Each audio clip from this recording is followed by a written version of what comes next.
Hello everyone, welcome back to my mini vlog.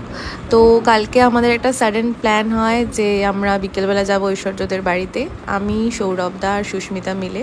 তো এখানে আমরা আগে চলে গেছিলাম, পরে মেহের আসে। ওর আসার অ্যাজ কোনো প্ল্যান ছিল না, সাডেন আর কি ওকে বলা হয়তো চলে আসে র্যাপিডো করে। তো এখানে আমরা এখন আম পান্না খাচ্ছি, যেটা ঐশ্বর্যর বাবা মানে কাকু বানিয়েছিল। দুর্দান্ত খেতে ছিল, এটার টেস্টটাই অন্যরকম ছিল। তো আমি অনেকক্ষণ ধরে রয়ে শয়ে আস্তে ধীরে খাচ্ছিলাম, আর সেটারই কথা হচ্ছে। তো ওদের পাশেই বিশাল বড় আম গাছ আছে, তো আমি এখানে আমটা কুড়িয়ে দিয়েছিলাম। এই আম মাখাটার মধ্যে সবার কন্ট্রিবিউশন আছে। সুস্মিতা এখানে মেখেছে কাসুন্দি দিয়ে, লঙ্কা দিয়ে। ঐশ্বর্য এখানে কী কী ইনগ্রিডিয়েন্টস যাবে সেগুলো দিয়ে দিচ্ছে। প্রলয় আলাদা করে গ্রাইন্ডারে লঙ্কাটা, তারপর গন্ধরাজ লেবুর পাতা, গন্ধরাজ লেবুর রস, এগুলো দিয়ে মিক্সিংটা বানিয়েছে। তো এখানে এখন ফাইনালি টেস্ট করা হচ্ছে যে ঝাল লাগবে কি না। তো আমি যেহেতু ঝাল কম খাই, তাই আমি আমারটা আগেই তুলে নিয়েছিলাম। ওরা এখানে বেশি করে লঙ্কা, কাসুন্দি, লঙ্কার গুঁড়ো দিয়ে মাখছিল।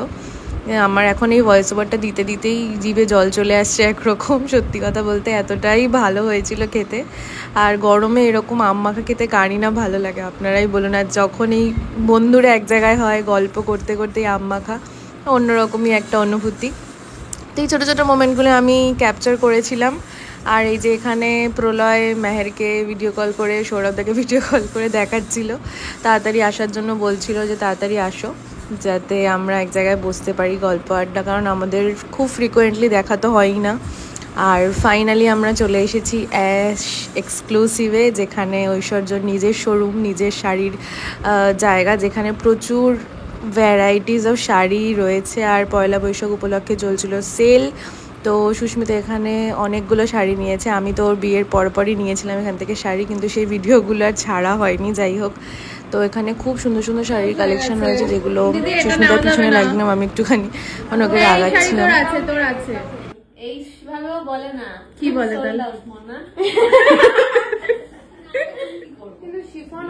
সোল্ড আউট দিদি।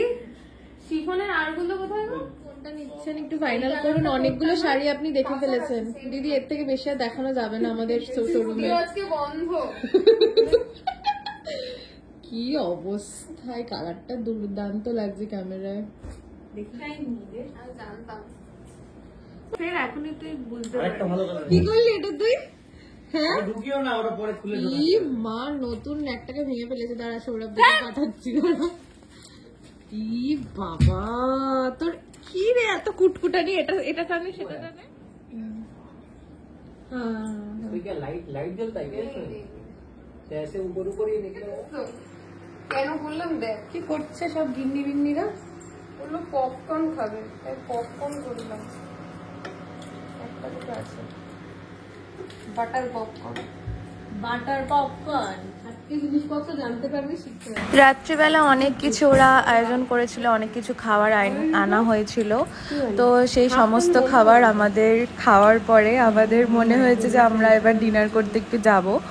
তো কারুর পেটে জায়গা যদিও ছিল না, এটা জাস্ট আমি একটা আইটেম দেখালাম। প্রচুর আইটেম অর্ডার করা হয়েছিল, 7-8 রকমের স্টার্টার। তো সেই সমস্ত কিছু খেয়ে এখন আমরা রাত্রিবেলা বেরিয়েছি জ্ঞানী ধাবাতে ডিনার করতে যাব বলে। হুলোর মতো উল্টো দিকটা কি দেখলি সেটা বল। না দেখিনি।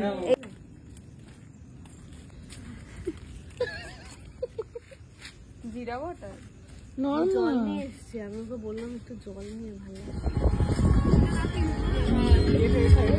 এই স্মৃতিগুলোই থেকে যায়। আমরা হয়তো প্রতিদিন কথা হয় না কারোর সাথে সেরকমভাবে, কিন্তু যখন এক জায়গায় হই তখন কেউ দেখে ধরতে পারবে না যে রোজ কথা হয় না বা কিছু। এত সুন্দর একটা টাইম কাটাই আমরা। তো এখানে মেহেরার প্রলয় আগেই চলে এসেছিলো, কারণ ওরা স্কুটি নিয়ে এসেছিলো আর আমরা গাড়িতে এসেছিলাম। তো এখানে এখন ডিসাইড হচ্ছে যে কোনটায় যাব। জ্ঞানী ধাবা দুটো রয়েছে, একটা পুরনো একটা নতুন। তো আমরা পুরোনোটাতেই গেছিলাম, যেখানে মেহের ওর ফ্রেন্ডসদের সাথে যেত, মানে আসতো। তো সেখানেই এখন যাচ্ছি।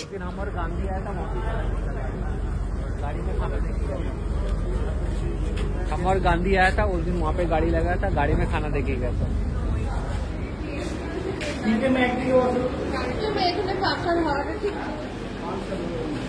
पाँच साल हो गया, कहाँ पर पड़े हो? 5 साल पुराना बात। খেতে যদি ইচ্ছা না করে তাহলে বাড়িতে চলে যাও। গাড়িতে কোল্ড ড্রিঙ্কস খাবে কে কে? কেউ না খাবে সব কোল্ড ড্রিঙ্কস খাবে তো কোল্ড ড্রিঙ্কস খাবে এই বাইট দা কোল্ড ড্রিঙ্কস খাবে আরে বাবা না মটন না সবাই মটন নাও এই তো ধাবা স্টাইল মটন খাবে তো চিকেন ভর্তা খাবে তুমি খাবেটা কি পনির দেবো ডাল দেবো একটা মটন খাও তুই কি টাটা করবি নাকি? সাবধানে যাবি।